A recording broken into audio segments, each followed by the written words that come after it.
أعوذ بالله من الشيطان الرجيم. بسم الله الرحمن الرحيم.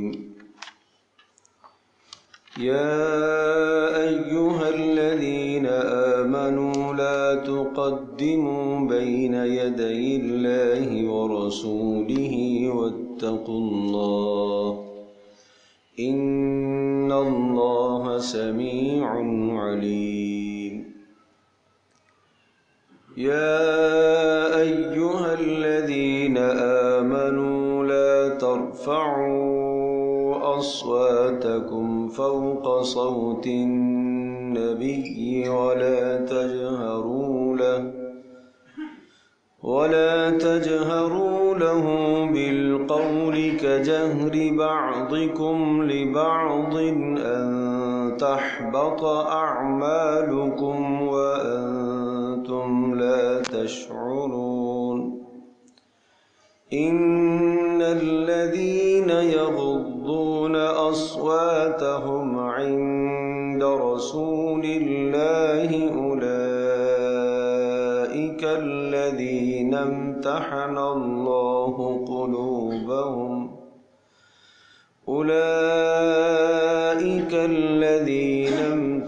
الله قلوبهم للتقوى لهم مغفرة وأجر عظيم.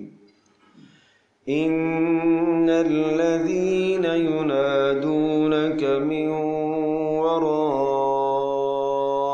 الحجرات أكثرهم لا يعقلون.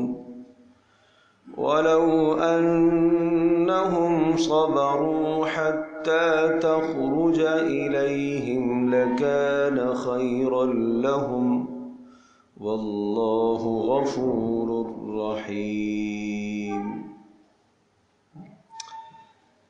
سورۃ الحجرات یہ مدنی سورت ہے اور اس سورہ مبارکہ میں زندگی کے بڑے اہم مضامین اور اصول بتلائے گئے ہیں. امت مسلمہ کس طرح سے باہمی متحد اور متفق ہو کر رہے اور اسلامی ریاست کی اساس اور بنیاد کیا ہونی چاہیے، کن اصولوں پر اسلامی ریاست کو قائم کیا جائے اور جن اصولوں پر ریاست کو قائم کیا جائے تو اس ریاست میں رہنے والے جتنے بھی لوگ ہیں ان میں سے سب کی جانوں اور مالوں کا اور عزتوں کا بہترین طریقے سے تحفظ ہو سکتا ہے. چونکہ مدینہ منورہ میں پیارے پیغمبر صلی اللہ تعالی علیہ وسلم کو اللہ تبارک و تعالی نے ایک ریاست اور سلطنت عطا فرمائی، تو اس لیے اس سورہ مبارکہ میں انہی اصولوں سے متعلق بیان ہے کہ جو ایک سیاسی زندگی اور ریاستی زندگی کے اندر جو اصول اپنانے چاہیے، اور یہ اصول اگر کوئی آدمی اپنے گھر کی زندگی میں جہاں چند مجتمع افراد رہتے ہوں اگر اس گھر کے اندر ان اصولوں کو اپنائیں گے تو تب بھی گھر کی زندگی بھی پرسکون بن جائے گی. محلے میں اگر ان اصولوں کو اپنایا جائے گا تو محلے کی زندگی، علاقے کی زندگی بھی پرسکون بنے گی. گھریلو زندگی میں بہت مؤثر ترین اصول ہیں یہ، اور توجہ سے سنیں اور عمل کی نیت سے سنیں کہ انشاءاللہ ہم اپنے گھر سے ان اصولوں کا آغاز کرتے ہیں. اپنے گھر سے ہم آغاز کرتے ہیں. پھر یہ سورہ مبارکہ مدنی صورتوں کی ایک خاص خصوصیت پہلے بھی ہم بتا چکے ہیں کہ وہ ان کی آیات قدر طویل ہوتی ہیں، بڑی بڑی آیات ہوتی ہیں. تو اس لیے مدنی صورتوں میں یہ سورہ مبارکہ ہے، اور رکوع تو اس کے کل 2 رکوع ہیں اور ان 2 رکوع میں 18 آیات ہیں. تو گویا کہ بڑی بڑی آیات ہیں. آپ ملاحظہ فرمائیے. تو سب سے جو پہلی آیت ہے، یا ایھا الذین آمنوا، اے ایمان والو، لا تقدموا، پیش قدمی نہ کرو، آگے نہ بڑھو، بین یدی اللہ و رسولہ، اللہ اور اس کے رسول کے سامنے آگے نہ بڑھو، واتقوا اللہ، اور اللہ سے ڈرتے رہو، ان اللہ سمیع علیم، بے شک اللہ سننے والا اور جاننے والا ہے۔ یہ پہلا قانون ہے اسلامی ریاست کا، ایک گھر کا، گھریلو زندگی کے اندر جہاں چند افراد مجتمع رہتے ہیں وہاں باہمی اتحاد کیسے قائم ہو سکتا ہے۔ اس اتحاد کے لیے سب سے پہلا اصول کیا ہے؟ اللہ جل جلالہ کے حکم کی بالادستی ہونی چاہیے۔ سب سے بڑا اختیار گھر میں اللہ کا ہو۔ معنی یہ ہوا کہ اگر ماں کا کوئی حکم آ جائے، باپ کا کوئی حکم آ جائے، ریاست کا کوئی حکم آ جائے، کسی کا بھی کوئی حکم آ جائے، اور اگر وہ حکم اللہ اور اس کے رسول صلی اللہ تعالیٰ علیہ وسلم کے حکم سے متصادم ہے اور ٹکراؤ پیدا کرتا ہے تو اس حکم کو نہ مانا جائے، اس لیے کہ اس حکم کے ماننے سے پھر خواہشات کے دروازے کھلنے شروع ہو جائیں گے۔ اگر آپس میں اتحاد قائم کرنا چاہتے ہو تو اللہ پاک کے حکم کو بالادستی دو۔ لہٰذا گھر میں بچہ بھی، بڑا بھی، ہر فرد یہ جانتا ہو کہ یہاں اللہ پاک کا حکم سب سے مقدم رکھا جاتا ہے، سب سے مقدم رکھا جاتا ہے۔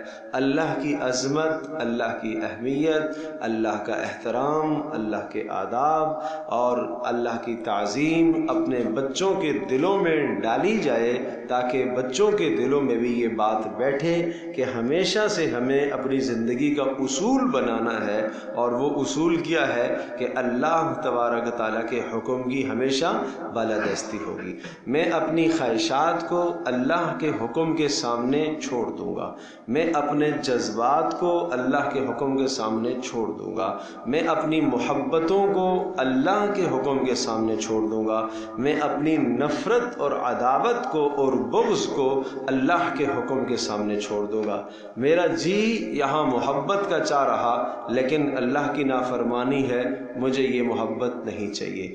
میرا جی اس کے ساتھ نفرت کرنے کو چاہ رہا لیکن اس نفرت کے نتیجے میں اللہ کی نافرمانی ہے، مجھے اس نفرت سے کوئی سروکار نہیں ہونا چاہیے۔ عطا کرنا، دینا، اس کو عطا کرنا اور دینے میں اللہ کی نافرمانی ہو رہی ہے تو مجھے یہ عطا کرنا نہیں چاہیے۔ یہاں سے منع کرنا ہے، اس منع کرنے میں اللہ کی نافرمانی ہو رہی ہے، مجھے ایسا نہیں کرنا چاہیے۔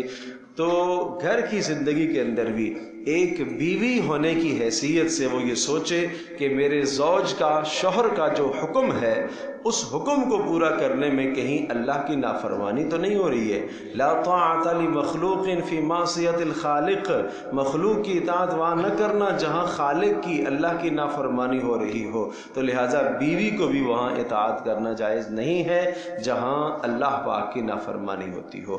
شوہر کے لیے بھی یہ جائز نہیں ہے، یہ آگے آئے گا انشاءاللہ سورۃ التحریم کے اندر 28ویں پارے کی آخری سورت ہے، اس میں یہ مضمون آئے گا کہ شوہر بھی اپنی بیویوں کی چاہت کو پورا کرنے میں اس حد تک آگے نہ بڑھے کہ اللہ کی نافرمانی ہو رہی ہو، اولاد کی چاہت کو پورا کرنے میں اس حد تک آگے نہ بڑھے کہ اللہ کی نافرمانی ہو جائے۔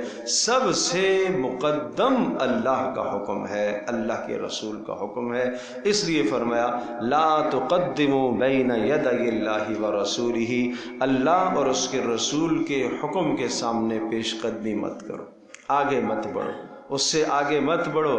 لہٰذا ایک طرف اللہ کا، اللہ کے رسول کا حکم آ گیا اور تم وہاں اپنی خواہش کو مت چلاؤ، اپنی آراء کو مت لے کے آؤ، اپنی سوچوں کو مت لے کے آؤ، مت وہاں یہ کہو کہ نہیں اس زمانے میں ممکن نہیں ہے، عمل کرنا مشکل ہو رہا، مت یہ بات سوچو۔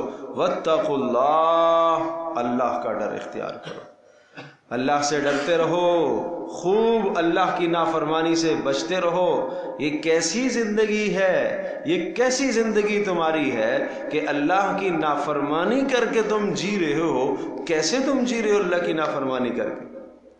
اللہ جل جلالہ کی نافرمانی کر کے اس اللہ کی دھرتی پر جینے کا حق کیسے ہے تمہیں؟ اللہ اکبر، سوچنا چاہیے۔ اگر گھر کے اندر اللہ کے حکم کی بالادستی ہو جائے اور ہم لکھ کر لگائیں کہ بھائی آج کے بعد سے ہمارے گھر کے اندر، ہماری گھریلو زندگی کے اندر اللہ اور اس کے رسول کا حکم سب سے مقدم ہوگا، ہم میں سے ہر آدمی، اس لیے کہ میاں بیوی میں اختلاف ہوا، اب اختلاف مرد چاہتا ہے یہ بات ہو، عورت چاہتی ہے یوں ہو، بیٹا یہ چاہتا ہے یہ بات ہو، باپ یہ چاہتا ہے، اس طرح اختلاف ہے۔ اس اختلاف کا حل کیا ہے؟ حل کیسے ہوگا؟ ہر ایک کی رائے اپنی اپنی ہے، تو اختلاف کو مٹانے کا راستہ کیا ہوگا؟ اللہ اور اس کے رسول کا حکم۔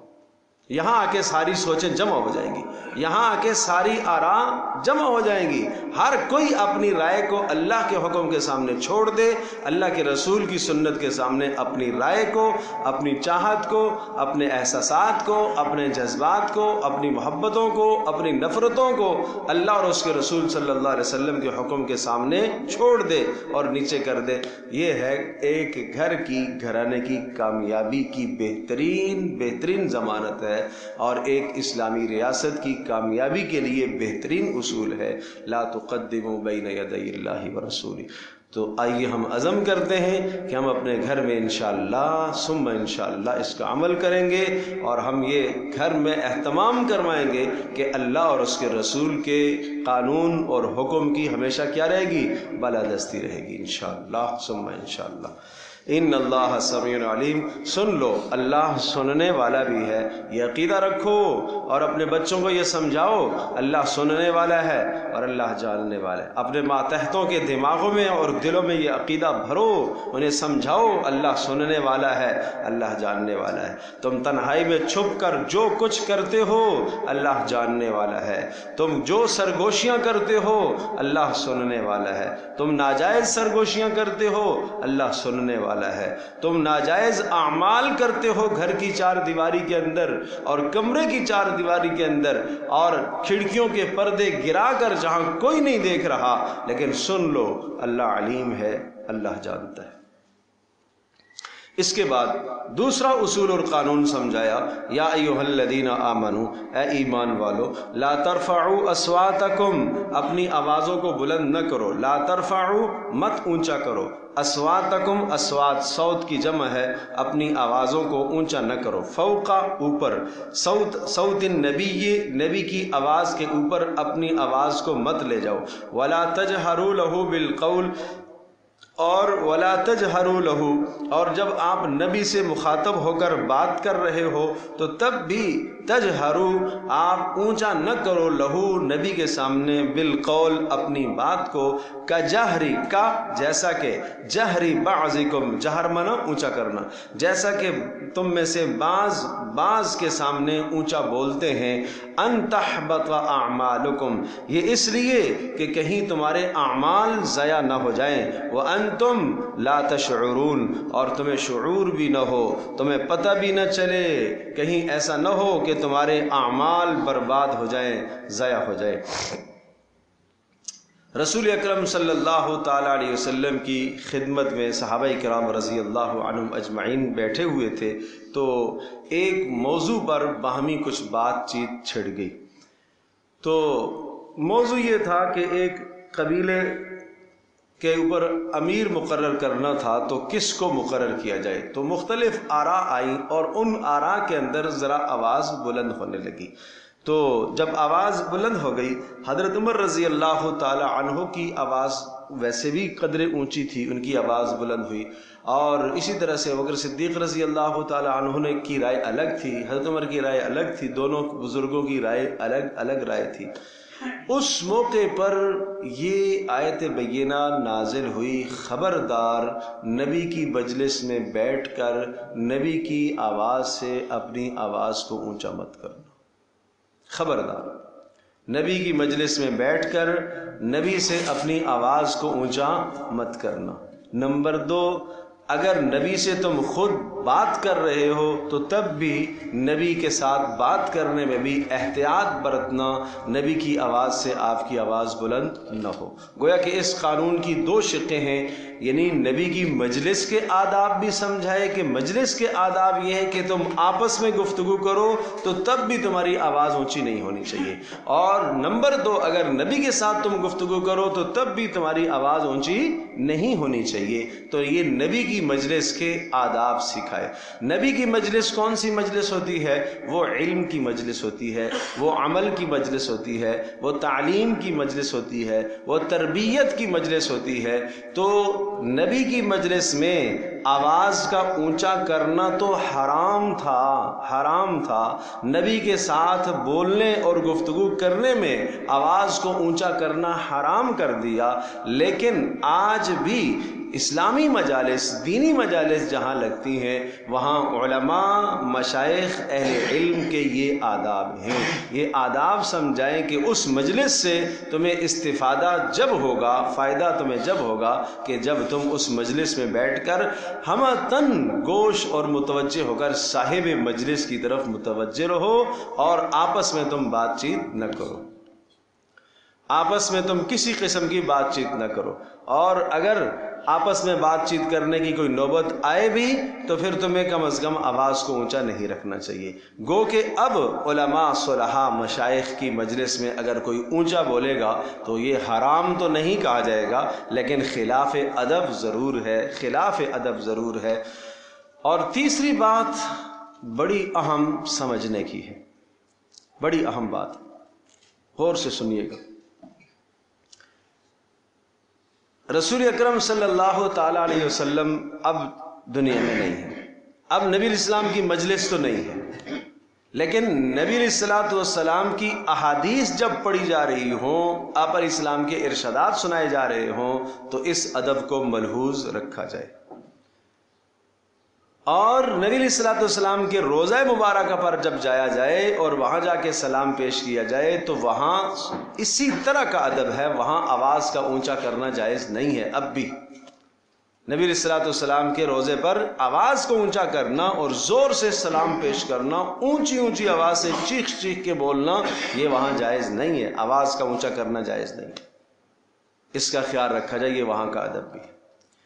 اور پھر تیسری بات یہ بھی ذہن نشین فرمائیے گا، جو بات میں کہنے لگا تھا وہ اہم بات یہ ہے کہ جب نبی علیہ الصلوۃ والسلام دنیا سے رخصت ہو گئے، آپ کی مجلس اب کہیں نہیں منعقد ہوتی۔ اس آیت کو اللہ پاک نے قرآن میں برقرار رکھا، جبکہ بے شمار ایسی آیات جو صرف اس ماحول کے ساتھ خاص تھیں، ان آیات کو اللہ پاک نے واپس لے لیا، منسوخ کر دیا۔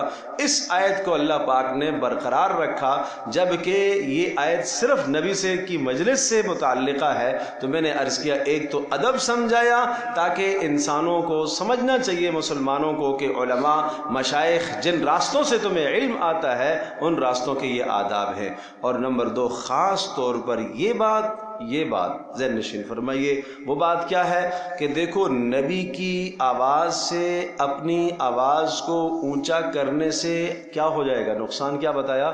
اعمال ضائع ہو جائیں گے۔ کیا نقصان بتایا؟ اعمال۔ جب نبی کی آواز سے، آواز اونچا کرنے سے اعمال ضائع ہو جائیں گے تو نبی کی ثقافت اور تہذیب اور طور طریقہ اور سنت چھوڑ کر تم غیروں کے طریقوں پر چلو گے تو تمہارے اعمال کیسے بچیں گے؟ بس اس نقطے کو سمجھانے کے لیے آیت بینہ کو برقرار رکھیں۔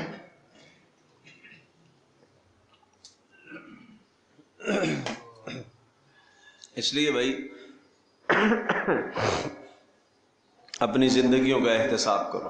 یہ آیت ہمیں کیا سمجھا رہی ہے؟ خبردار نبی کی آواز سے اپنی آواز کو اونچا نہ کریں، اور نبی کے طور طریقے اور نبی کی سنت اور نبی کا طریقہ، اس طریقے کو چھوڑ کر کسی غیر کے طریقوں کو مت اپنائیے، ورنہ تمہارے اعمال ضائع ہو جائیں گے۔ ان تحبط اعمالکم، تمہارے اعمال ضائع ہو جائیں گے، وانتم لا تشعرون، اور تمہیں اس بات کا شعور بھی نہیں ہوگا۔ ان الذین یغضون اصواتهم عند رسول اللہ، اب تعریف بیان فرمائی وہ لوگ جو نبی کی مجلس میں آواز کو پست رکھتے ہیں. ان الذین، بے شک وہ لوگ، یغضون اصواتهم، یغضون جو آہستہ رکھتے ہیں، پست رکھتے ہیں، اصواتهم اپنی آوازوں کو، عند رسول اللہ، رسول اللہ کے پاس. اولئک، یہ خبر ہے، انا کے لیے خبر ہے، اولئک الذین امتحن اللہ، یہ وہ لوگ ہیں امتحن اللہ قلوبہم، کہ اللہ تبارک تعالیٰ نے صاف کر دیا ان کے دلوں کو، یا یوں کہیے اللہ نے ان کے دلوں کا امتحان لیا، اللہ نے خالص کر دیا ان کے دلوں کو، للتقوی، کس بات کے لیے؟ تقوی کے لیے. تقوی کا معنی یہاں کیا کریں گے؟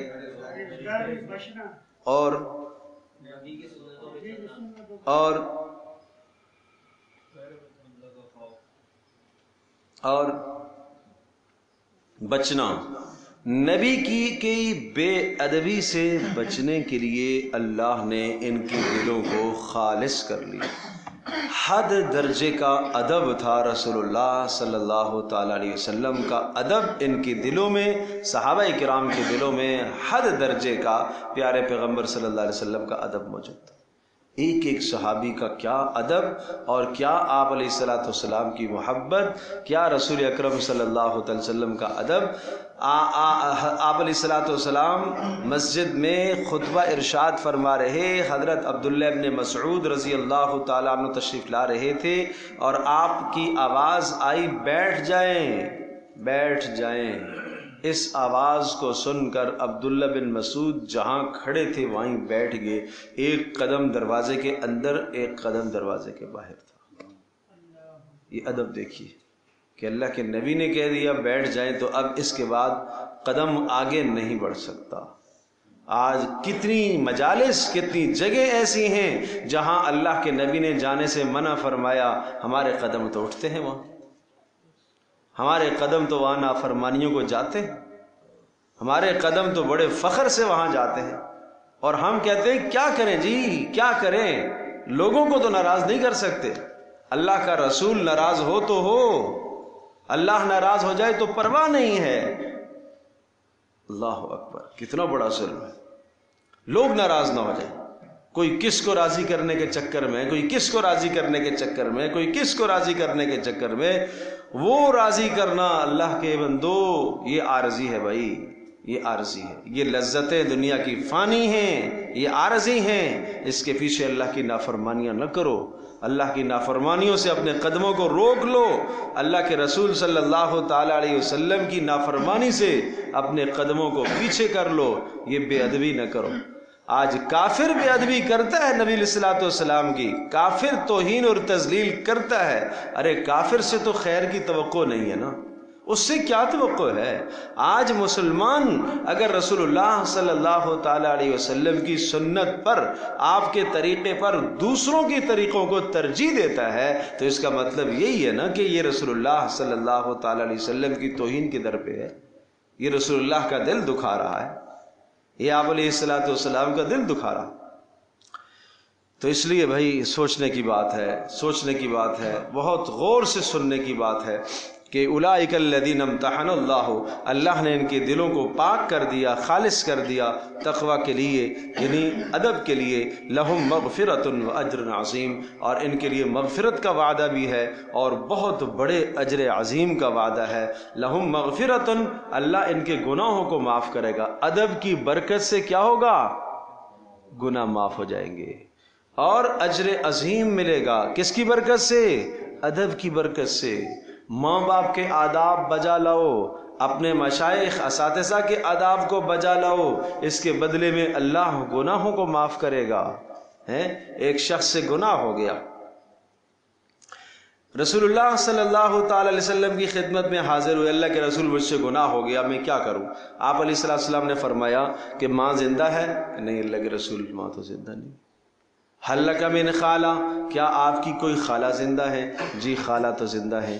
کہا جاؤ خالہ کے ساتھ حسن سلوک کرو، فبرہا، خالہ کے ساتھ نیکی کرو۔ پتہ یہ چلا ماں کے ساتھ نیکی اور بھلائی کرنے سے، ماں کو خوش رکھنے سے اور ماں کے ساتھ ادب بجا لانے سے اللہ دنیا میں گناہوں کو معاف کرتا ہے۔ اللہ گناہوں کو معاف کرتا ہے، دنیا کی مشکلات سے اللہ نجات دیتا ہے ماں باپ کی خدمت کی صلے میں۔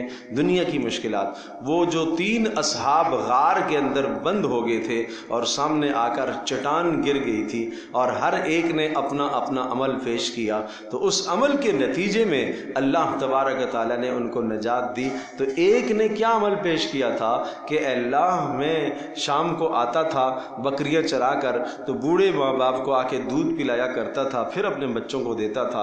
ایک دن آنے میں تاخیر ہو گئی، جب میں تاخیر سے پہنچا تو میرے بوڑھے ماں باپ سو چکے تھے اور میں وہ دودھ کا پیالہ لے کر ان کے سرہانے ساری رات کھڑا رہا۔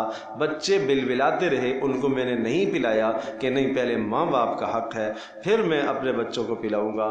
ساری رات کھڑے کھڑے میں نے صبح کر لی، اے اللہ یہ صرف تیری رضا کے لیے کیا تھا، اے اللہ اس عمل کو قبول کر کے اس مصیبت سے ہمیں نجات دے دے۔ تو اس غار میں جو پھنسے ہوئے تھے وہ غار سرک کر تھوڑی سی نیچے آئی۔ دوسرے نے اپنا عمل پیش کیا، تیسرے نے عمل پیش کیا، دوسرے نے عمل پیش کیا، دوسرے نے یہ عمل پیش کیا کہ یا اللہ ایک حسن و جمال والی ایک عورت نے گناہ کی دعوت دی تھی، اور جب میں بالکل گناہ پر قادر ہو گیا تو اس نے مجھے کہا اتق اللہ، اللہ کا ڈر اختیار کر، اللہ کا ڈر اختیار کر، اللہ کا ڈر اختیار کر، اس مہر کو جائز راستے کے سوا مت کھولنا، یہ الفاظ ہے۔ تو میں پیچھے ہٹ گیا گناہ سے۔ جب میں پیچھے ہٹ گیا، اے اللہ یہ پیچھے ہٹنا صرف تیری رضا کے لیے تھا، تو اے اللہ اس عمل کو قبول کر کے اس مصیبت سے ہمیں نجات دے دے۔ تیسرے نے اپنا عمل پیش کیا، اے اللہ میرا عمل یہ تھا کہ جناب میرا ایک اجیر مزدور تھا، اس کو میں نے مزدوری پر رکھا، اور جب شام کو اس کو مزدوری دی وہ ناراض ہو کے جانے لگا کہ مزدوری تھوڑی ہے، تو میں نے مزدوری اس کی رکھ لی، اس کی مزدوری کو میں نے تجارت میں لگا دیا، اور بہت سارے میرے پاس جانور، بکریاں اور بھیڑ اور جناب اونٹ اور ریوڑ ہو گئے، اور بہت سارے جانور ہو گئے۔ جب ایک عرصے کے بعد میرے پاس آیا اور آ کر کہنے لگا میری مزدوری دے دے، تو میں نے وہ سارا کا سارا اس کو دے دیا۔ جب میں نے اس کو کہا کہ یہ سارا تیرا ہے، لے جاؤ، تو وہ کہنے لگا مجھ سے مذاق نہ کر۔ میں نے کہا نہیں یہ سارا تیرا ہے، تیری مزدوری کو میں نے کام میں لگایا تھا، اس پیسے کو، اور اس کے ذریعے سے یہ نفع ہے، وہ سارا میں نے اس کو دے دیا۔ اللہ اکبر، اے اللہ یہ محض تیری رضا کے لیے کیا تھا، تو اس کو اپنی بارگاہ میں اے اللہ قبول کر لے، تو مصیبت سے نجات دے۔ تو پھر وہ پتھر بالکل نیچے ہو گیا اور تینوں کے تینوں وہاں سے نکل گئے۔ تو دیکھو پتہ یہ چلا کہ یہ دنیا میں بھی فوائد ہیں، ماں باپ کی خدمت کے فائدے دنیا میں بھی ہیں کہ اللہ تبارک و تعالیٰ مشکلات سے نکالتا ہے۔ ان الذین ینادونک من وراء الحجرات اکثرهم لا یعقلون، بے شک وہ لوگ ینادونک من وراء الحجرات، اب بات آئی کہ جو آپ کو بلاتے ہیں اے نبی من وراء الحجرات، حجروں کے سامنے سے جو آپ کو بلاتے ہیں، اکثرهم لا یعقلون، ان میں سے اکثر لوگ جو ہے وہ سمجھ نہیں رکھتے۔ ان الذین ینادونک من وراء الحجرات اکثرهم لا یعقلون، اکثر لوگ سمجھتے نہیں ہیں۔ یہ ایسا ہوا تھا کہ کچھ لوگ رسول اللہ صلی اللہ علیہ وسلم کی خدمت میں آئے اور آپ علیہ السلام سے کوئی کام تھا، اور آ کر کہنے لگے اخرج الینا یا محمد، اے محمد باہر آؤ۔ دروازہ زور سے یا باہر سے آوازیں لگانے لگے تو باہر آ جاؤ، آپ سے کوئی کام ہے۔ تو بھائی کہا کہ یہ ادب نہیں ہے نبی کا، یہ ادب نہیں ہے، بلکہ تمہیں انتظار کرنا چاہیے، جب نبی اپنی حاجت سے ضرورت سے باہر نکلے تو پھر بات چیت کر لو۔ بھائی یہ کوئی طریقہ نہیں ہے، یہ علم سیکھنے کا طریقہ یہ نہیں ہے۔ علم سیکھنے کے بھی آداب سمجھائے نا، کہ نبی کے پاس آ رہے ہیں تو کیوں آ رہے ہیں؟ ظاہر ہے نبی سے کوئی بات سیکھنی ہے، کوئی بات پوچھنے کے لیے آئے ہیں۔ حضرت عبداللہ ابن عباس رضی اللہ تعالی عنہما نے ایک طویل سفر فرمایا، مدینہ منورہ سے شام کا سفر فرمایا۔ وہاں ایک شخص کے پاس پتہ چلا ایک حدیث ہے، جنہوں نے براہ راست رسول پاک صلی اللہ علیہ وسلم سے وہ حدیث سنی ہے، اس کو حاصل کرنے کے لیے اتنا لمبا سفر کیا، ایک حدیث کو حاصل کرنے کے لیے دروازے پر پہنچے، شدید گرمی کا وقت تھا دوپہر کو، تو دستک نہیں نہیں دی، مناسب نہیں سمجھا کہ میں سبق لینے کے لیے آیا ہوں اور میں علم حاصل کرنے ان کے پاس آیا ہوں، دروازے پر دستک دینا اچھا نہیں سمجھا، وہاں بیٹھ گئے اور تیز گرمی ہے، لو چل رہی ہے اور اس میں وہاں ہی لیٹ گئے، تھکے ہوئے بھی تھے اور اونٹنی کو کنارے پر باندھ دیا۔ جب وہ شخص اپنی ضرورت سے عصر کے وقت باہر نکلے تو دیکھا تو ایک آدمی پڑا ہوا ہے۔ کون ہو بھائی؟ کہا کہ عبداللہ کون سے عبداللہ؟ عبداللہ بن عباس، رسول اللہ صلی اللہ علیہ وسلم کے چچے کے بیٹے؟ ہاں ہاں چچا کے بیٹا۔ اللہ اکبر اللہ اکبر، ارے تو نے دستک کیوں نہیں دی؟ مجھے بتایا کیوں نہیں؟ میں کیوں آئے ہو؟ ایک حدیث لینے آیا ہوں، بس تو مجھے بتا دیتا میں خود تیرے پاس مدینہ میں حاضر ہو جاتا، اتنا تیرا مقام ہے، رسول اللہ صلی اللہ علیہ وسلم سے قرابت داری ہے۔ کہا کہ نہیں بھائی، علم کا مقام تو یہی ہے نا۔ بات سمجھ میں آئی یا نہیں آئی؟ تو اس طرح سے ادب آداب کا معمول تھا۔ اللہ اکبر، یہ ادب آداب ان لوگوں میں تھے، یہ ادب آداب ان لوگوں میں تھے۔ اللہ اکبر۔ ایک مرتبہ حضرت زید بن ثابت رضی اللہ تعالی عنہ نے حضرت عبداللہ بن عباس کا ہاتھ لے کے چوما اور فرمایا کہ اس طرح سے ہمیں حکم ہوا ہے کہ ہم رسول اللہ صلی اللہ علیہ وسلم کے قرابت داروں کے ساتھ، آپ کے رشتہ داروں کے ساتھ ہم اس طرح سے عزت سے پیش آئیں، ان کا ہاتھ چوما۔ تو پھر جناب حضرت عبداللہ بن عباس رضی اللہ تعالی عنہما نے کیا کیا؟ ان کے اونٹ کی نکیل پکڑ لی اور یوں آگے آگے چلنے لگے۔ کہا ہمیں بھی حکم ہے کہ علماء کی اس طرح سے عزت کیا کرو، ایسا اکرام کیا کرو۔ تو وہی یہ آداب ہے، علم ادب سے آتا ہے، ادب سے آتا ہے، ادب سے آتا ہے۔ اپنے بڑوں کے معاشرے میں جو بڑے لوگ ہیں، بڑی عمر کے عمر رسیدہ ہیں، گھر کے اندر جو عمر رسیدہ ہیں، بزرگ حضرات ہیں، ماں باپ دادا دادی نانی نانا، اس کو چھوڑ، تو ان سب کے آداب کو بجا لانا اور یہ ہم سب کی ضرورت ہے، اور خاص طور پر جہاں سے آپ کو علم حاصل ہوتا ہو ان کے آداب بجا لانے کی کوشش کیا کریں۔ وَلَوْ أَنَّهُمْ صَبَرُوا، فرمایا اگر یہ صبر کر لیتے، رسول اللہ صلی اللہ تعالی علیہ وسلم کے لیے انتظار کر لیتے اور آپ باہر خود تشریف لاتے، حَتَّى تَخْرُجَ إِلَيْهِمْ، یہاں تک کہ رسول پاک صلی اللہ تعالی علیہ وسلم خود نکل آتے، لَكَانَ خَيْرًا لَهُمْ، یہ بہتر تھا، وَاللَّهُ غَفُورٌ رَحِيمٌ۔ بہرحال اگر کوئی نادم ہے اس غلطی پر تو اللہ بخشنے والا مہربان ہے، یعنی بے ادبی اگر ہو گئی ہے تو اگر نادم ہے اور شرمندہ ہے تو اللہ تبارک و تعالیٰ کیا ہے؟ بخشنے والا مہربان ہے، اللہ بخشنے والا مہربان ہے۔ اس قسم کے آداب یہ لوگ بجا لاتے تھے۔ حضرت امام ابو حنیفہ رحمۃ اللہ علیہ کے متعلق آتا ہے، اس قدر مؤدب تھے، اس قدر ادب بجا لانے والے تھے، اس قدر اپنے اساتذہ کا احترام اور ادب کیا کرتے تھے کہ مت پوچھیں۔ یعنی ایک مرتبہ سبق کے دوران بار بار اٹھ رہے ہیں، کیا ہوا بھائی، کیا ہوا، کیوں بار بار آپ اٹھ رہے ہیں؟ تو بتایا کہ وہ میرے استاذ کا بیٹا دروازے پر بچوں کے ساتھ کھیل رہا تھا باہر کہیں، وہ بار بار سامنے آتا ہے تو مجھے حیا آتی ہے کہ استاذ کے بیٹے کے سامنے میں کیسے بیٹھوں، اس لیے بار بار کھڑے ہو جاتے تھے، اعزاز میں اکرام میں کھڑے ہو جاتے تھے۔ تو میرے عزیز دوستوں اور بزرگوں، جب ہی ان لوگوں نے دنیا میں اپنا نام کمایا، جب ہی ان لوگوں کو اللہ پاک نے علم سے، عمل سے، تقوی سے، طہارت سے، پاکیزگی سے جب ہی اللہ تبارک تعالیٰ نے انہیں نوازا ہے، تو اس لیے بہت سمجھنے کی ضرورت ہے، بہت زیادہ سمجھنے کی ضرورت ہے، آداب کا خیال رکھنا چاہیے۔ یا ایھا الذین آمنوا، دو قانون ہو گئے۔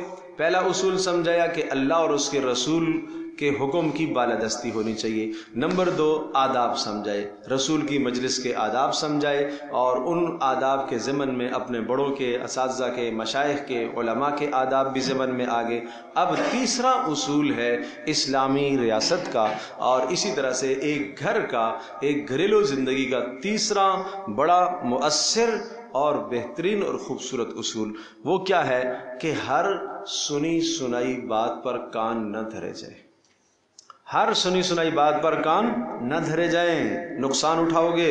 سنیے گا آیت، یا ایھا الذین آمنوا، اے ایمان والو، ان جاءکم فاسق، اگر تمہارے پاس کوئی شخص آتا ہے، غیر معتبر آدمی آتا ہے، فاسق آدمی آتا ہے، معنی یہ ہے کہ جس کی زندگی کوئی اچھی نہ ہو، اس قسم کا آدمی اگر تمہارے پاس آتا ہے، فتبینوا، تو خوب تحقیق کر لیا کرو، خوب تحقیق کر لیا کرو، ان تصیبوا قوما بجہالت، کہیں ایسا نہ ہو کہ تصیبوا تم ایذا پہنچا دو قوما کسی قوم کو بجہالت نادانی کی وجہ سے، فتصبحوا علی ما فعلتم پھر تم ہو جاؤ اپنے کیے پر، تصبحوا تم ہو جاؤ علی پر، ما فعلتم جو تم نے کیا ہے اس پر ہو جاؤ، کیا ہو جاؤ؟ نادمین افسوس کرتے ہوئے۔ تمہیں ایسا نہیں کرنا چاہیے۔ اب اس کا پس منظر کیا تھا وہ آپ ذہن نشین فرمائیں گے تو سمجھنا بڑا آسان ہو جائے گا۔ پس منظر یہ تھا کہ ایک قبیلے کے لوگ ایمان لائے، رسول اکرم صلی اللہ تعالی علیہ وسلم کی خدمت میں آ کر ایمان لائے، آپ نے ان کو احکام بتا دیے، نماز کے احکام دے دیے، اسی طرح سے جناب زکوٰۃ کے احکام دے دیے کہ سال کے بعد آپ کے اموال پر زکوٰۃ لازم ہوگی اور بیت المال کی جانب سے ایک بندہ آپ کے پاس آئے گا زکوٰۃ وصول کرنے کے لیے تو تم نے اس کو زکوٰۃ دینی ہوگی۔ چنانچہ ایک سال کے بعد آپ علیہ الصلاۃ والسلام نے ایک شخص کو زکوٰۃ کی وصولیابی کے لیے وہاں بھیجا۔ اب یہ جو شخص جانے والے تھے ان کی اور اس قبیلے کی پرانی زمانہ جاہلیت کی کچھ آپس میں اختلاف تھا اور کچھ آپس میں انبن تھی۔ اب تو وہ ساری چیزیں نہیں تھی، لیکن بہرحال ذہن میں ایک خیال اور وسوسہ آیا کہ شاید کہیں مجھے تکلیف نہ دے، شاید کوئی مجھے مار نہ دے، وہ تو پرانے لوگ ہیں، ہماری تو پرانے اس کے ساتھ دشمنی چل رہی ہے۔ تو اس وسوسے کو جیسے ہی دل میں آیا تو یہ وسوسہ پختہ ہوتا چلا گیا، ہوتا چلا گیا، ہوتا چلا گیا، ہوتا چلا گیا۔ بالآخر جب وہاں قریب پہنچے تو وہ قبیلے والے انتظار میں تھے کہ رسول اللہ صلی اللہ علیہ وسلم کا قاصد آئے گا، ہم سے زکوٰۃ وصول کرے گا، اور دور سے جب انہوں نے دیکھا اس کے آنے کو تو وہ خوش ہو گئے۔ اچھا، وہاں طریقہ کار یہ ہوتا تھا کہ اپنے گھر سے باہر نکلتے تھے تو اپنے ساتھ تلوار، تیر، ہتھیار جو ہوتا تھا وہ لیا کرتے تھے، یہ وہاں کا رواج تھا۔ تو وہ جناب تلواریں ان کے ہاتھ میں ہیں، چند لوگ جناب کھڑے راستے میں ہیں، انتظار کر رہے ہیں۔ اب وہ انتظار کس کا کر رہے تھے کہ رسول اللہ صلی اللہ علیہ وسلم کی جانب سے خادم آئے، قاصد آئے تو ہم اس کو زکوٰۃ ادا کریں۔ اس نے دور سے دیکھا کہ یہ لوگ تلواریں لے کے کھڑے ہیں، ان کے دل میں ایسی بدگمانی پیدا ہوئی کہ شاید یہ مجھے مارنے کے لیے کھڑے ہیں، کہیں ایسا نہ ہو کہ مجھے لگ رہا ہے کہ یہ شاید مرتد ہو گئے، اسلام سے پھر گئے ہیں اور جناب یہ مجھے مارنے کے لیے کھڑے ہیں۔ چنانچہ یہ وہیں سے واپس ہو گئے، رسول اللہ صلی اللہ علیہ وسلم کو آ کر بتایا، اللہ کے رسول وہ تو مرتد ہو گئے ہیں اور وہ تو مجھے مارنے کے در پہ تھے، تو اس لیے میں تو واپس آ گیا ہوں۔ پیارے پیغمبر صلی اللہ تعالی علیہ وسلم نے ایک دستہ تیار فرمایا، خالد بن ولید رضی اللہ تعالی عنہ کو آپ نے بھیجا اور آپ نے ان سے کہا کہ جا کے وہاں سننا، اگر اذان کی آواز آ رہی ہوئی تو پھر کچھ نہ کہنا، اس لیے کہ یہ مسلمان ہونے کی نشانی ہے، اور اگر اذان کی آواز نہ آ رہی ہوئی تو پھر سمجھنا کہ وہ مرتد ہو گئے ہیں، پھر آپ ان پر لشکر کشی کر دینا، حملہ کر دینا۔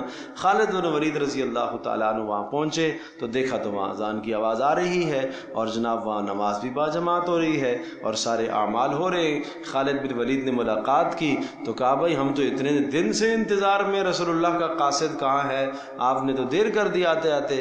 تو پھر وہ پتہ چلا کہ وہ پہلے شخص جو بھیجے گئے تھے ان کو قدرے بدگمانی ہو گئی اور ان کے ذہن میں کچھ وسوسے آ گئے، تو اس پر یہ آیت نازل ہوئی اور یہ اصول بتلا دیا گیا کہ آئندہ کے بعد، اللہ کے نبی نے تو تحقیق کی تھی، اگر بلا تحقیق خالد بن ولید کو کہتے کہ جا کے حملہ کر دو اور وہ ان کو قتل کر دیا جاتا تو پھر بعد میں کتنی افسوس ہوتا۔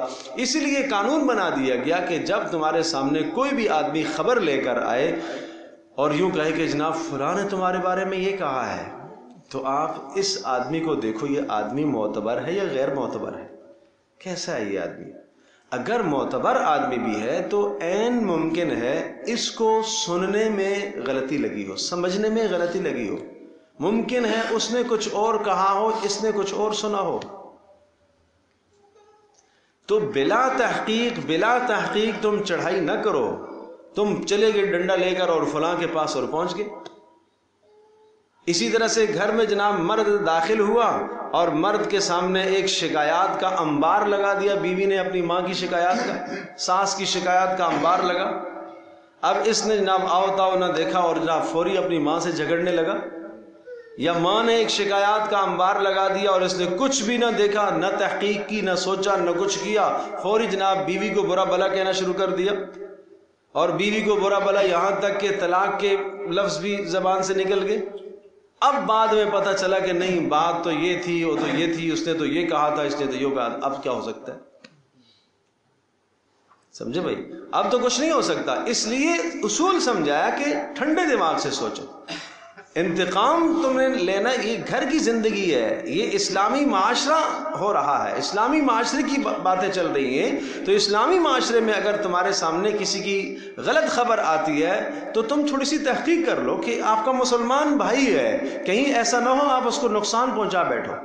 کوئی آپ کفرستان میں تو نہیں رہ رہے ہو کہ جناب تجھے مارنا ہی مارنا ہے اس کو. ممکن ہے یہ مسلمان بھائی ہے، یہ آپ کا قرابت دار ہے، یہ رشتہ دار ہے، یہ عزیز ہے، سننے میں غلطی ہو، سمجھنے میں غلطی ہو، تھوڑی سی تحقیق کر لیا کرو، اور تحقیق کے بعد پھر جو آپ نے اقدام کرنا ہے وہ مناسب کر لو. اس لیے اس سے یہ اصول نکلا ہے کہ ہمیں ہر اڑتی اڑاتی خبر آگے نہیں پھیلانی چاہیے. آج کل میڈیا پر خبریں آتی ہیں جناب، 10 آدمیوں کو شیئر کرو یہ ملے گا، 10 آدمیوں کو شیئر کرو، یہ بھی سارا کا سارا سب کا سب فضولیات. اور آپ حیران ہوں گے کہ یہ جو آیت بینہ ہے، اس آیت سے محدثین نے جرح اور تعدیل کے اصول ضبط فرمائے. جرح اصول کا مطلب کیا ہے کہ محدثین میں جن سے روایات لی جاتی ہیں، حدیثیں جن لوگوں سے لی جاتی ہیں، تو ان راویوں کے حالات مکمل طور پر وہ جانتے ہیں. بھئی اس آدمی نے رسول اللہ صلی اللہ علیہ وسلم کی ہمیں خبر سنائی کہ رسول اللہ نے یوں کہا ہے. امام بخاری رحمۃ اللہ علیہ دیکھتے ہیں کہ یہ آدمی خبر سنا رہا ہے، مجھے حدیث بیان کر رہا ہے، یہ ہے کون، اس کی زندگی کیسی ہے، یہ کہاں پیدا ہوا، اس نے کس سے پڑھا، اس نے کس سے پڑھا، اس نے کس سے پڑھا، اس نے کس سے پڑھا، پھر اس کی زندگی خود کیسی گزری ہے، گناہوں میں مبتلا تو نہیں تھا، پھر یہ اس کی زندگی کیسی ہے کہ جھوٹ تو نہیں بولتا تھا. تو جب تمام طرح سے اعتبارات سے یقین ہوتا ہے تو پھر محدثین اس کی خبر لیتے ہیں، اس کی حدیث لیتے ہیں، اور اس سے پھر حدیث سنتے ہیں، اور اس کی حدیث کو اپنی کتابوں میں درج کرتے ہیں. کیوں؟ اس لیے کہ کوئی غیر معتبر آدمی اگر کوئی ایسی بات کہہ دے اور جو رسول اللہ نے نہ کی ہو، رسول اللہ نے نہ بتائی ہو، اللہ نے نہ بتائی ہو، اس بات کو تم آگے پھیلا دو تو تم آخرت کا نقصان کرو گے. اس لیے فرمایا ان جاءکم فاسق بنبأ، اگر تمہارے پاس کوئی شخص خبر لے کے آتا ہے فتبینوا، تو خبر کی ذرا تحقیق کر لیا کرو، ان تصیبوا قوما بجہالۃ، کہیں ایسا نہ ہو کہ نادانی کی وجہ سے تم کسی قوم پر چڑھائی کر بیٹھو، اور فتصبحوا علی ما فعلتم نادمین، پھر تمہیں اپنے کیے پر افسوس ہونے لگے. اور پھر سمجھایا دیکھو وَاعْلَمُوا أَنَّ فِيكُمْ رَسُولَ اللَّهِ، اور کیجئے گا وَاعْلَمُوا، تم سمجھو، عقیدہ بناؤ، أَنَّ فِيكُمْ رَسُولَ اللَّهِ، کہ تمہارے درمیان میں اللہ کا رسول ہے، تمہارے درمیان میں اللہ کا رسول ہے. رسول اللہ صلی اللہ تعالی علیہ وسلم زندگی میں تمہارے سامنے موجود ہے، آپ کے جانے کے بعد 100% آپ کا اسوہ حسنہ من و عن موجود ہے. جب آپ کے پاس کوئی خبر آتی تو آپ کیا کرتے تھے، یہ اسوہ حسنہ نبی علیہ الصلوۃ والسلام کا تمہارے سامنے موجود ہے. اور لو یطیعکم فی کثیر من الامر، اگر رسول تمہاری بات مانے بہت سارے معاملات میں، لعنتم، تو تم مشقت میں پڑ جاؤ گے. ایسا نہیں ہوگا، ہر بات مت منوایا کرو رسول سے، اس لیے کہ اس سے تمہیں مشقت ہوگی. قائد کو چاہیے کہ ایسے معاملات میں، سربراہ کو چاہیے کہ ایسے معاملات میں تحقیق کر لیا کرے. تحقیق، لوگوں کی آراء پر عمل نہ کیا کرے، تحقیق کر لیا کرے. یہ کہہ رہا ہے، ارے بلا 4 آدمیوں نے آ کے خبر دی، تحقیق کر لو. میں اس پر ایک مثال عرض کرتا ہوں. حضرت عمر بن خطاب رضی اللہ تعالی عنہ کو ایک خبر آئی، سعد بن ابی وقاص رضی اللہ تعالی عنہ کے متعلق شکایت آئی کہ سعد بن ابی وقاص رضی اللہ تعالی عنہ نماز اچھی نہیں پڑھاتے. کوفہ میں وہ وہاں گورنر تھے، یہ نماز اچھی نہیں پڑھاتے. اچھا جی، اور کیا ہے، نماز بھی اچھی نہیں پڑھاتے اور تقسیم بھی، مال غنیمت بھی صحیح طرح سے تقسیم نہیں کرتے.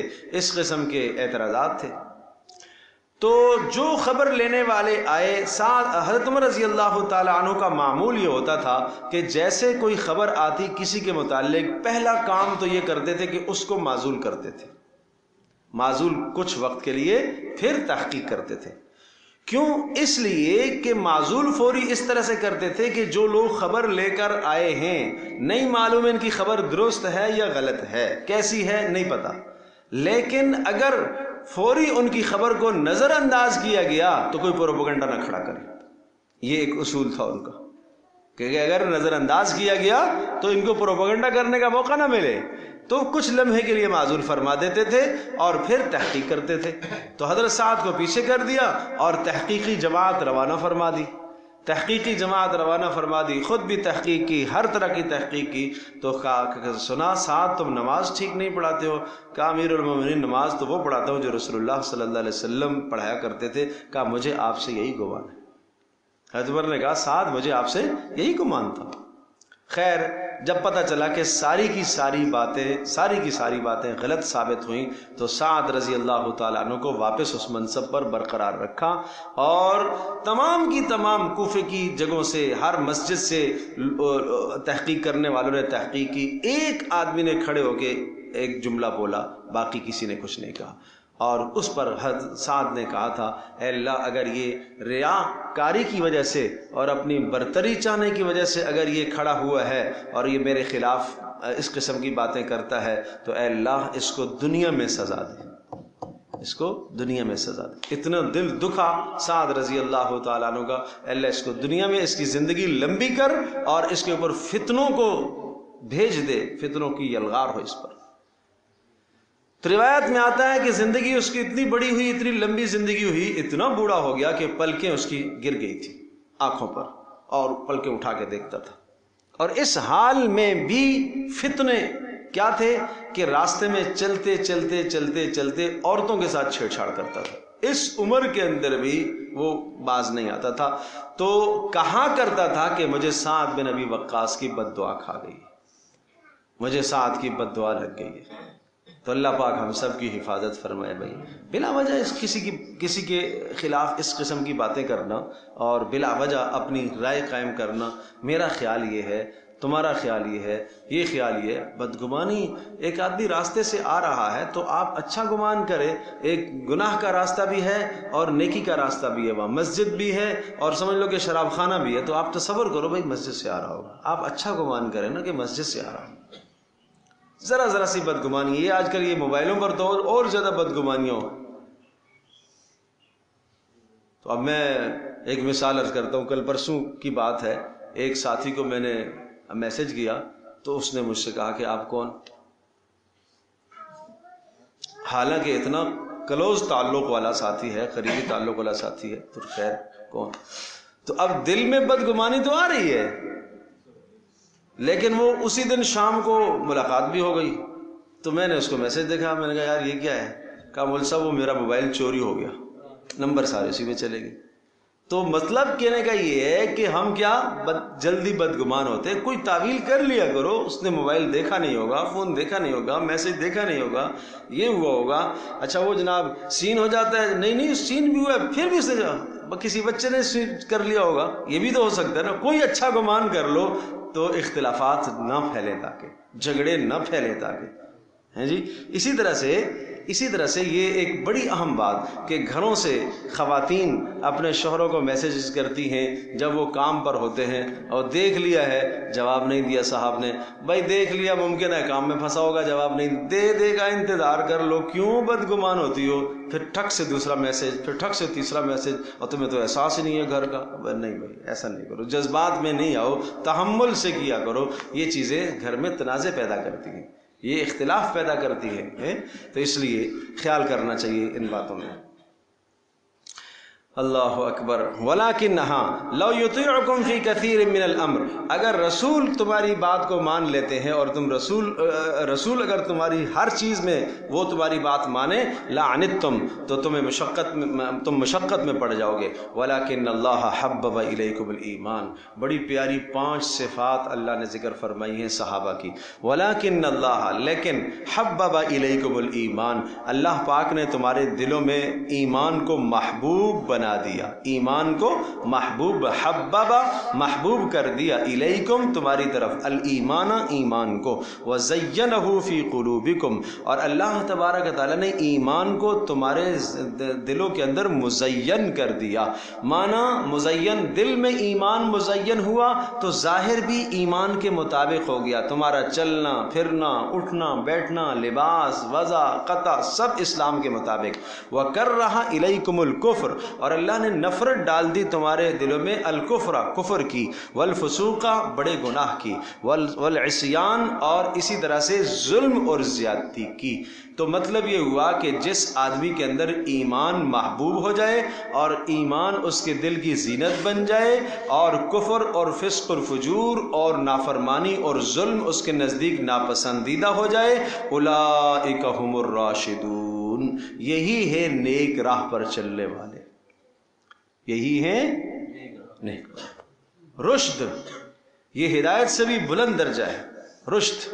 وَلَقَدْ آتَيْنَا إِبْرَاهِيمَ رُشْدَهُ مِنْ قَبْلِ ہم نے ابراہیم کو رشد عطا کیا، بہت بلند مقام ہے رشد۔ ہدایت کا مطلب یہ ہوا کہ راہ راست پر آدمی چلتا رہے، لیکن رشد اس سے بھی اگلا درجہ ہے کہ اللہ کی منشا، اللہ کے نبی کی منشا پر چلے۔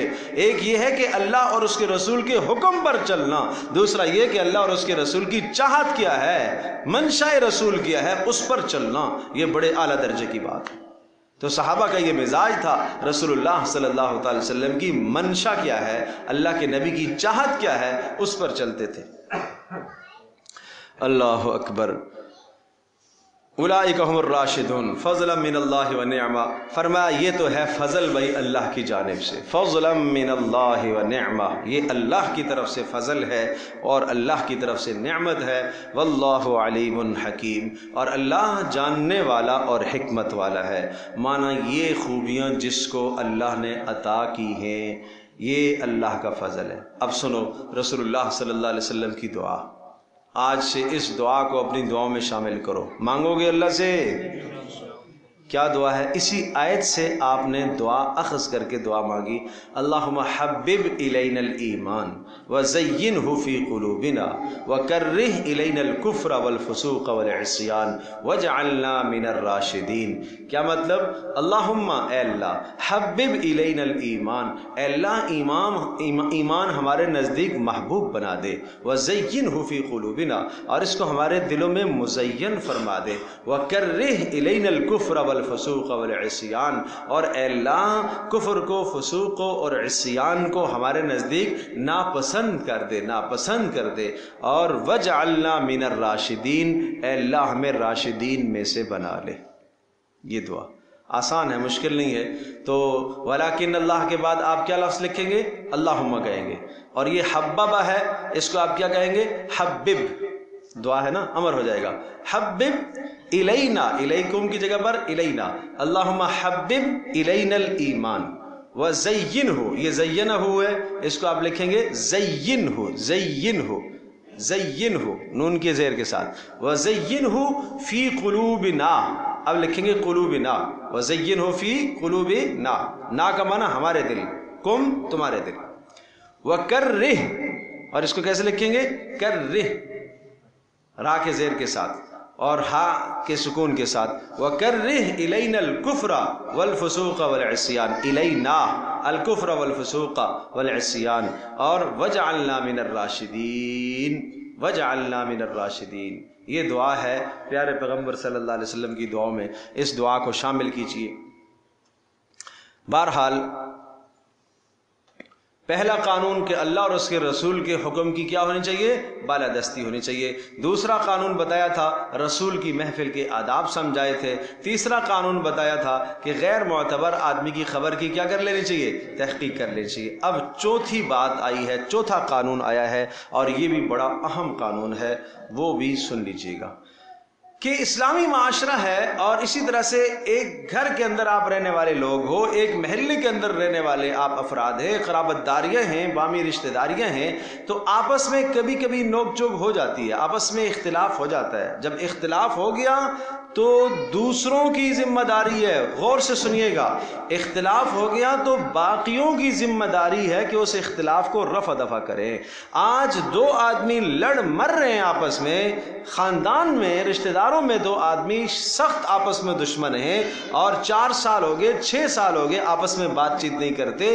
ہم یہ کہتے ہیں ہمارا کیا کام ہے، ہمارا تو کوئی کام نہیں ہے۔ نہیں، ہمارا کام ہے، شریعت نے ہمیں حکم دیا ہے، شریعت نے ہمارے ذمہ لازم قرار دیا ہے صلح کرانا۔ کیا کرانا؟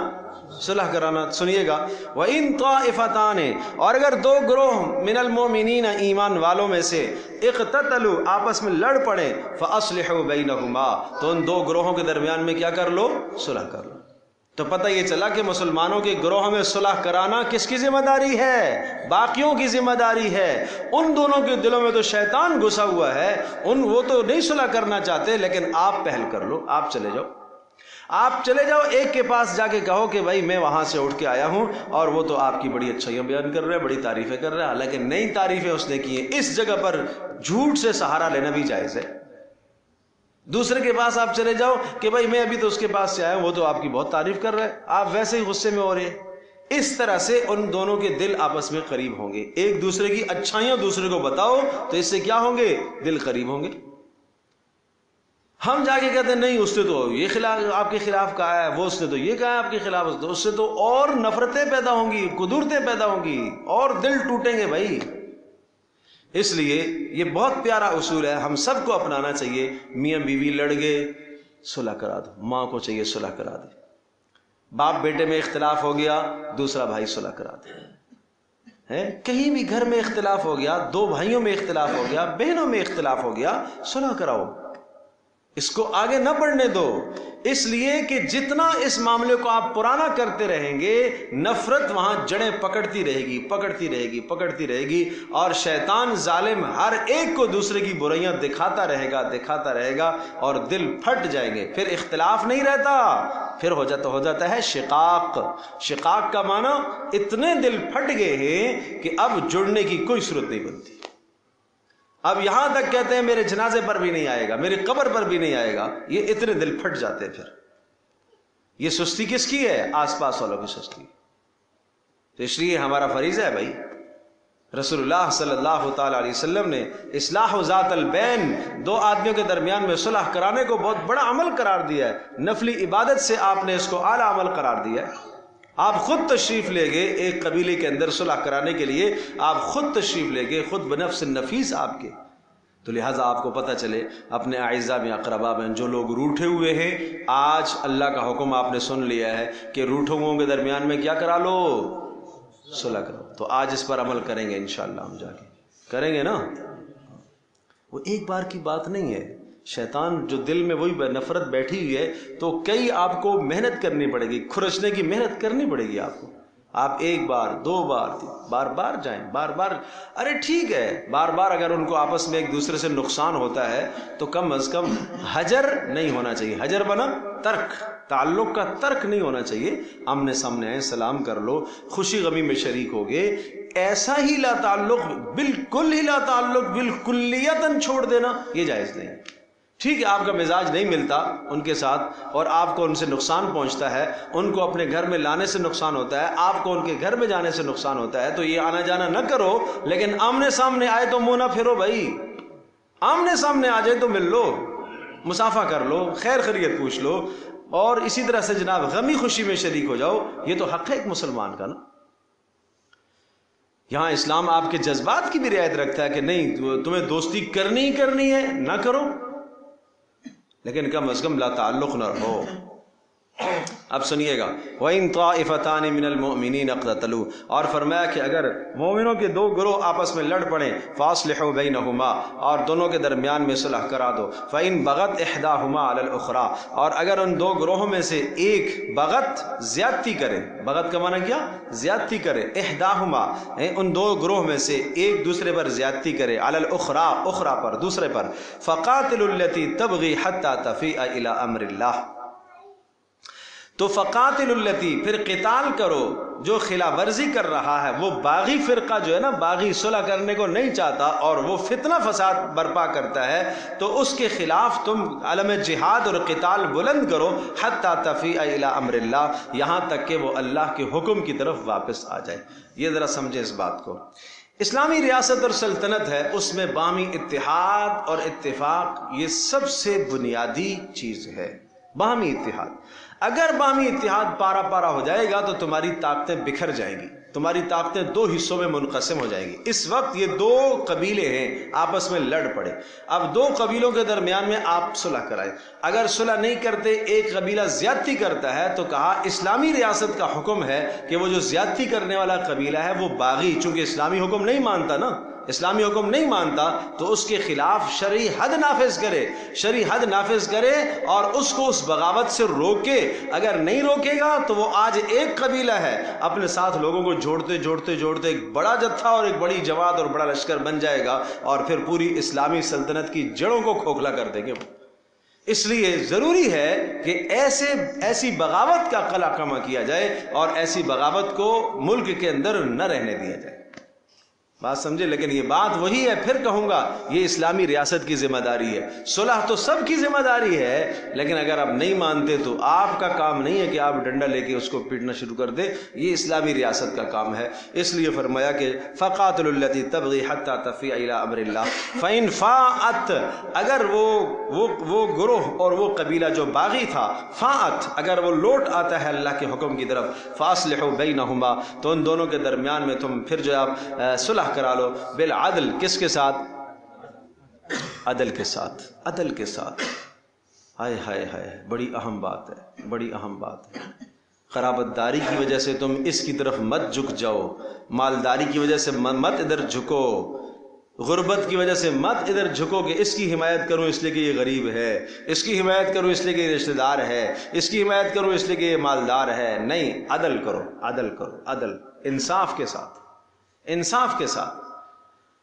آج ہمارے ہاں کیا ہے کہ جب یہ معاملہ بھی بڑا حساس ہے کہ دو آدمیوں کے درمیان میں مصالحت کرنا بڑا حساس معاملہ ہے، اس کے لیے مستقل قضاء کے قانون ہیں کہ دو آدمیوں کے درمیان میں مصالحت کیسے کروائی جائے، کیسے کروائی جائے۔ دونوں کو ایک جگہ پر بیٹھایا جائے، ایک کو اچھی جگہ پر بیٹھایا، دوسرے کو نارمل، یہ زیادتی ہے۔ دونوں کو برابر جگہ پر، گو کہ وہ ان میں سے ایک آدمی بڑے مقام کا مالک ہے، ایک آدمی کا مقام وہ نہیں ہے، لیکن دونوں کو سامنے بٹھایا جائے۔ اللہ اکبر۔ حضرت عمر بن خطاب رضی اللہ تعالی عنہ نے حضرت عباس رضی اللہ تعالی عنہ کا وہ پرنالا تھا وہ توڑ دیا۔ کیوں توڑ دیا جی؟ اس لیے کہ بارش جب ہوتی ہے تو یہاں سے پانی آتا ہے اور مسلمانوں کو اس راستے سے آنے میں سے تکلیف ہوتی ہے۔ تو حضرت عمر رضی اللہ تعالیٰ عنہ کی شکایت لے کر حضرت عباس کے ابی بن کعب رضی اللہ تعالیٰ عنہ کے پاس، وہ گورنر تھے وہاں کے، امیر المومنین کو بلایا گیا ابی بن کعب کی عدالت میں، حاضر ہو جائیے۔ عباس مدعی اور مدعا علیہ امیر المومنین بلایا۔ تصور تو کرو، سوچو تو صحیح کہ کیا زندگیاں تھیں، کیا زندگیاں تھیں۔ امیر المومنین آپ کے خلاف شکایت آئی ہے، کیا شکایت آئی ہے؟ آپ نے پرنالہ توڑا ہے عباس کا۔ عباس کیا ہوا جی؟ انہوں نے میرا پرنالہ توڑا ہے۔ کیوں توڑا؟ تو حضرت عمر نے اپنا عذر پیش کیا کہ بھائی نمازیوں کو تکلیف ہو رہی تھی اس لیے میں نے توڑا۔ عباس نے کہا کہ رسول اللہ صلی اللہ علیہ وسلم نے لگایا تھا خود، آپ نہیں جانتے تھے؟ تو حضرت ابی بن کعب نے کہا گواہ۔ حضرت عباس گواہ لے آئے، دو شخصوں نے گواہی دے دی کہ ہاں رسول اللہ صلی اللہ تعالی وسلم نے یہ خود لگایا تھا اور آپ کے زمانے میں یہ لگا رہا۔ اب بات آگے کہ اللہ کے نبی نے جس چیز کو لگایا تھا اس کو ہم کیوں کھیڑیں؟ احترام دیکھا، ادب دیکھا۔ اللہ اکبر۔ تو پھر حضرت عمر رضی اللہ تعالیٰ عنہ نے معذرت فرمائی اور کہا کہ عباس میرے ساتھ چلو، میں وہاں جا کے نیچے جھکوں گا اور تم میری پیٹھ پر کھڑے ہو کر اس کو لگاؤ، سیڑھی کا کام میں انجام دوں گا۔ تصور کر سکتے ہو؟ پورا عالم کفر جس سے لرزتا تھا، عمر بن خطاب کا نام سن کے کفر لرزتا تھا کہ اگر ایک عمر اور ہو جاتا تو دنیا میں یہودیت نصرانیت کا نام بھی نہ رہتا۔ ایسے لوگ تھے، لیکن عدل، سبحان اللہ، عدل اپنے لیے بھی عدل ہے، دوسروں کے لیے بھی عدل ہے، اپنے لیے بھی عدل ہے، دوسروں کے لیے بھی عدل ہے۔ تو آج ہمارے ہاں ارباب اقتدار کا حال آپ دیکھ رہے ہیں، وہاں سفید کو سیاہ کرنا اور سیاہ کو سفید کرنا تو کوئی مسئلہ ہی نہیں ہے، سب کچھ خواہشات پر چل رہا ہے۔ غریب کی کوئی ساری زندگی عدالتوں میں چکر کاٹتے کاٹتے کاٹتے کاٹتے بوڑھے ہو جاتے ہیں۔ فیصلہ جا کے تھی 50 سال کے بعد فیصلہ ہوتا ہے، 25 سال لگ جاتے ہیں بھگت بھگت کے، تاریخیں بھگت بھگت کے۔ اللہ اکبر، الامان والحفیظ۔ عورتیں اپنی سارا کا سارا دن وہاں کورٹ کچہری میں، سارا دن بچوں کے ساتھ، اور کتنی ایسی جن کے پاس جانے کے پیسے نہیں لیکن اب پھنس گئے، کہتے ہیں پھنس گئے، اب جانا ہی جانا ہے، تاریخوں پر تاریخیں، تاریخوں پر تاریخیں۔ یہ نظام اس زمانے میں نہیں تھا بھائی، یہ نظام اس زمانے میں نہیں تھا۔ فوری بات حل ہوتی تھی، سنو ایک کی بات اس کی بات سنو، قصہ حل۔ قاضی کو حکم تھا کہ وہ عدل انصاف کے ساتھ فیصلہ کرے گا، غصے کی حالت میں فیصلہ نہیں کرے گا، دونوں کو آمنے سامنے بٹھائے گا، دونوں کو برابر حیثیت دے گا، عدل کے ساتھ فیصلہ کرے گا۔ اللہ اکبر۔ تو اس طرح کے ایک نہیں، سینکڑوں واقعات ہیں صحابہ کی زندگی کے ملتے، سینکڑوں واقعات۔ قاضی شریح نے فیصلہ کیا، حضرت علی رضی اللہ تعالیٰ عنہ کے خلاف، یہودی کے حق میں فیصلہ کیا۔ حضرت علی رضی اللہ تعالیٰ عنہ اس وقت امیر المومنین تھے، سوچو تو صحیح، اس کو کہتے ہیں اسلام کا عدل۔ تو واقسطوا، اور انصاف سے کام لیا کرو، ان اللہ یحب المقسطین، اس لیے کہ اللہ تبارک تعالیٰ انصاف کرنے والوں کو پسند کرتا ہے۔ انما المؤمنون اخوۃ، اب یہ عمومی حکم آیا، وہ بات تو تھی اس بات کے لیے کہ جب گروہ دو آپس میں لڑ پڑے تو اسلامی ریاست کا کام ہے کہ آپس میں صلح کرائے۔ اب تمہیں بھی حکم دیا گیا، دیکھو انما المؤمنون اخوہ، دیکھو مسلمان تو آپس میں بھائی بھائی ہیں۔ تو پھر بھائی بھائی یہ تو کیا کرو، فاصلحوا بین اخویکم، تم صلح کرا دیا کرو اپنے دونوں بھائیوں کے درمیان۔ کیا مطلب؟ یہ بھی آپ کا بھائی ہے، مسلمان بھائی ہے، اور یہ بھی آپ کا بھائی ہے۔ دیکھو بھائی کیوں کہا، سوچو تو صحیح، بھائی کیوں کہا؟ انما المؤمنون اخوۃ، مسلمان ایک دوسرے کے بھائی ہیں، جس طرح سے سگے اور حقیقی بھائی ہوتے ہیں، اور وہ حقیقی اور سگے بھائی اپنی جان اپنا مال دوسرے بھائی پر نچھاور کرتے ہیں، اس طرح سے مسلمان کو اپنے مسلمان پر جان مال کو ایسے نچھاور کرنا چاہیے۔ ایک چھوٹا بھائی بڑے بھائی کے لیے اپنی چیز کو چھوڑ دیتا ہے، اپنے جذبات کو چھوڑ دیتا ہے، غصے کو چھوڑ دیتا ہے، کیوں جی میرا بڑا بھائی ہے، بڑا بھائی، بڑے بھائی نے ڈانٹ دیا، چلو جی کوئی بات نہیں، بڑا بھائی ہے۔ لیکن آج کل تو ہمارے اس معاشرے کے اندر تو جوان بڑوں کا تو باپ کے سامنے الجھ جاتے ہیں، تو بڑا بھائی تو کہیں کچھ بیچتا ہی نہیں ہے۔ آج کل تو جوان باپ کے سامنے جری ہو جاتے ہیں، باپ کو کیا پتا جی، ہم بڑے سمجھدار ہو گئے، یہ یورپ کی تہذیب ہے، اور اس کے جناب دل دادا بن کر اور اس کی تہذیب حاصل کر کے پڑھ کر جو تعلیم حاصل ہوئی ہے، جس کا اللہ اکبر الامان والحفیظ، تباہی ہے اخلاق کی بربادی اور تباہی ہے بھائی۔ جہاں برادریاں تو ختم ہی ہو گئی ہیں، قرابت داریاں تو ختم ہی ہو گئی ہیں، رشتہ داریاں تو ختم ہی ہو گئی ہیں۔ اسلام جو قرابت داریاں اور رشتہ داریاں میں سکھاتا ہے، فاصلحوا بین اخویکم، صلح کرا دیا کرو بھائی، واتقوا اللہ، اور اللہ سے ڈرتے رہا کرو، اللہ سے ڈرتے رہا کرو، مطلب کسی کی رعایت مت کرو، اشتعال انگیزی مت کرو، لعلکم ترحمون، تاکہ تمہارے اوپر رحم کیا جائے۔ پتہ یہ چلا کہ آپس میں اختلاف کرنا اللہ کی رحمت کو روک دیتا ہے، اس لیے کہا لعلکم ترحمون، تاکہ تمہارے اوپر کیا کیا جائے، رحم کیا جائے۔ تو آپس میں اتحاد جو ہے، اتفاق ہے، اور ایک دوسرے کا خیال رکھنا، یہ رحم اللہ کی رحمت کو کھینچتا ہے۔ کیا وہ واقعہ نہیں سنا؟ آپ علیہ السلام لیلۃ القدر کے بارے میں بتانے کے لیے باہر نکلے، دو آدمی آپس میں کوئی لڑ رہے تھے، تو آپ علیہ السلام کے ذہن سے وہ بات بھلا دی گئی۔ یہ سمجھایا ہے نا کہ جھگڑے کا کتنا بڑا نقصان ہے، جھگڑے سے رحمتیں رک جاتی ہیں. گھر کی ناچاکیاں اور گھر کے اختلافات کی وجہ سے گھر میں اترنے والی جو رحمت ہے، رزق کی فراوانی ہے، وہ مٹ جائے گی. سمجھے بھائی؟ اس لیے گھر کا اختلاف تباہ کر دیتا ہے، گھر میں رحمتوں کو نکال دیتا ہے گھر سے. گھر کے اختلافات کو ختم کرو، رشتہ داریوں کے اختلافات کو ختم کرو، قرابت داریوں کے اختلافات کو ختم کرو، میاں بیوی کے جھگڑوں کو ختم کرو، اولاد ماں باپ کے جھگڑوں کو ختم کرو، بہن بھائیوں کے جھگڑوں کو ختم کرو. کوشش کرو جھگڑوں کو ختم کرو تاکہ ان پر بھی اللہ کی رحمت برسے اور ہمارے اوپر بھی رحمت برسے. اور اس سلسلے میں پہل کر لیا کرو. آپ سے کوئی ناراض ہے تو چلو آج جاؤ پہل کر لو، اللہ کی رضا کے لیے ہم نے معاف کر دیا. اتنی ساری آیات سننے کے بعد کہو کہ اللہ کی رضا کے لیے میں نے اسے کیا کر دیا؟ معاف کر دیا. آپ پہل کر لو. اور پہل کرنے والا آدمی اللہ کو بڑا پسند ہے، اللہ کو بڑا پسند ہے. فون کر لو، چلے جاؤ بھائی، ہماری اور آپ کی ناراضگی تھی اللہ کی رضا کے لیے، اللہ کو راضی کرنے کے لیے، اللہ ہمارا راضی ہو جائے. میں پہل کرتا ہوں تاکہ اللہ راضی ہو جائے.